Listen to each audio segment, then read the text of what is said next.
అయ్యా, నా మేక భాను వాళ్ళ చేనులో పోయి జొన్న తినిందని దాన్ని చంపేశాడయ్యా. నాకు 30,000 నష్టం జరిగిందయ్యా.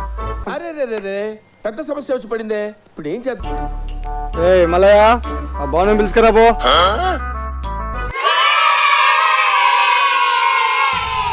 అతను మేకని చంపావా? అవునయ్యా. అయితే 100 కొరదా డబ్బులు 30,000 నష్టపరిహారం విధిస్తున్నాను నీకు. అవునయ్యా, నేను చేసింది తప్పే, ఒప్పుకుంటున్నానయ్యా. ఇదంతా జ్యోతిష్యుడి మాట విన్నందుకే. వాడు జొన్న పంట ఏమన్నాడో నేను వేసాను. వాడి మేక వచ్చి నా జొన్న పంట చూసి తినేసింది. నాకు మెంటల్ వేసి చంపేంటున్నా. అయితే ఇదంతా జ్యోతిష్యుడి పని అంటావు? ఏ మల్లయ్య, జ్యోతిష్ పిలుచుకురా పో. ఇదంతా నా వల్లే జరిగింది.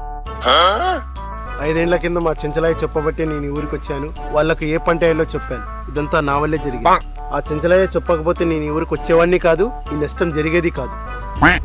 అయితే ఇదంతా ఆ చెంచలైతే అంటావు? రే మల్లయ్య, పోయి చెంచలాయని పిలుచుకురా పోరా.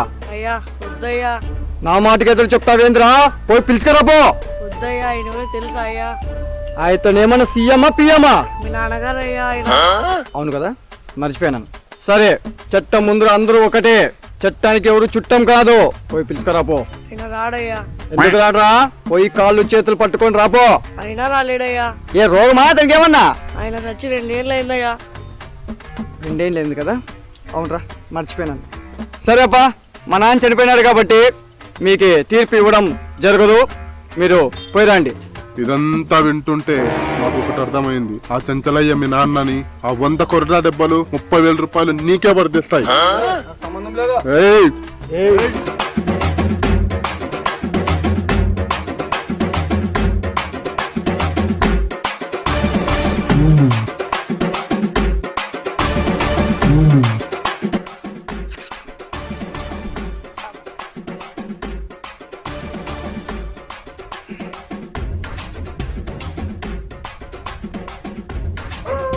మల్లయ్య,